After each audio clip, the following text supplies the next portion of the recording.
Okay, so let's get started. We're going to be taking a look in this training module, understanding our closed loop fuel control basics. This is going to be something that we absolutely need to understand moving forward into doing any fuel calibrating and tuning. So first thing I want to do here is open up a stock equivalent file so we can take a look at some tables related to our oxygen sensor control and our closed loop feedback. Then we're going to be talking about the general idea of what closed loop fuel control is going to be accomplishing, talking about what an oxygen sensor reading is actually going to mean. So that's something a lot of people are confused with. So we're just going to get that out of the way. Talk about short-term fuel trim, long-term fuel trim, and what we might potentially be using the closed loop correction for in our calibrating and tuning process. A couple topics, a couple highlights here we want to definitely cover before we end the tutorial. So let's move in, let's open up a stock equivalent file, and let's talk about some of the tables we have going on here in the closed loop control feedback. We will be working in our VCM scanner in this particular tutorial, taking a look at the closed loop operation at idle part throttle as I'm driving and seeing what it looks like so you get an idea of how the system is working when you're looking at your actual data capture from your engine control module. Okay, so let's go up here to File, let's go to Open, and we're going to open up a stock equivalent file here. You can open up your file from your vehicle if you've read that out already. I'm going to go to Desktop. I'll go to HBT Gen 3 Coyote Course folder. We're going to go into our sample calibration file subfolder, and then in here, we're going to grab any of our stock files. We're going to avoid opening up a Roush or a Whipple file. So I'm going to go ahead in this case, let's do a 2022 Mustang GT manual stock. Let's go ahead and open that up. Now that the file is open, we're going to go to Engine. We're going to move from General to Fuel, and then under our Oxygen Sensor tab. Here's where we have a lot of the programming details for controlling the oxygen sensors and working in the closed loop fuel correction. So we're going to dig into some of these tables, what they represent and mean in other training modules. This is just getting started with the basics and the fundamentals here with the closed loop fuel control, what it represents and what's going on and how the engine control module is trying to control our fueling delivery to our engine.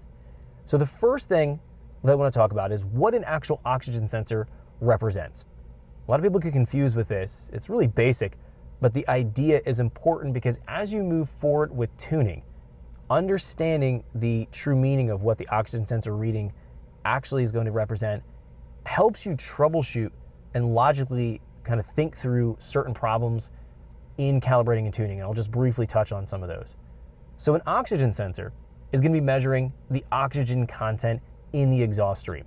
A lot of people get confused when they're looking at oxygen sensors, whether it's a wideband sensor or a narrowband sensor, doesn't matter. They're going to think the oxygen sensor is measuring how much fuel is coming through the exhaust. That is not the case. It's actually going to measure the oxygen content in your exhaust stream. Now, the oxygen content will change if you're running a richer or a leaner mixture. So you're putting more fuel, you're combusting more fuel into the engine.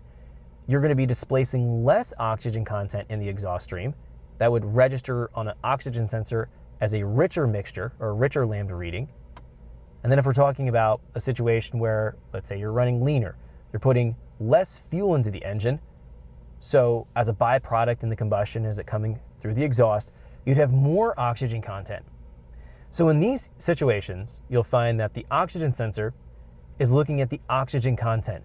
And why that's important to understand is if we get into a situation, let's say we're forced induction, supercharged, turbocharged on a Gen 3 Coyote, we'll find, start to get into boost, we start to get misfiring. Let's say your spark plugs are incorrect, you don't have a tight enough spark plug gap, and you're getting what's known as spark blowout.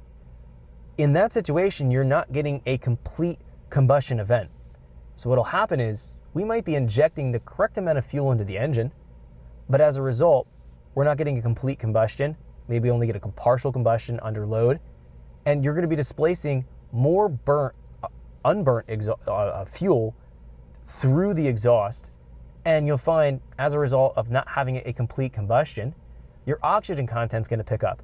The oxygen sensor is going to register that as a leaner mixture. And that's where things can get confusing if let's say you're in that situation, you're seeing that the lambda is showing lean. However, you're breaking up, it's misfiring, and a lot of people think in that situation, well, let's throw some more fuel at it and try to correct the lean problem. That's why it's breaking up.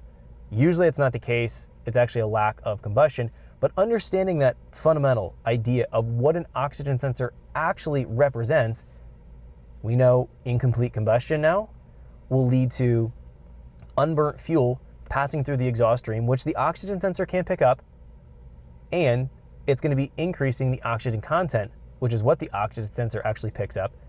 So in that situation, you'll find that you register as a leaner lambda mixture or leaner lambda reading.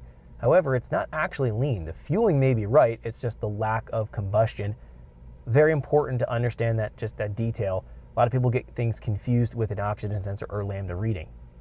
So now we cover what an oxygen sensor represents. Let's talk about the closed loop fuel correction, because this concept is pretty simple.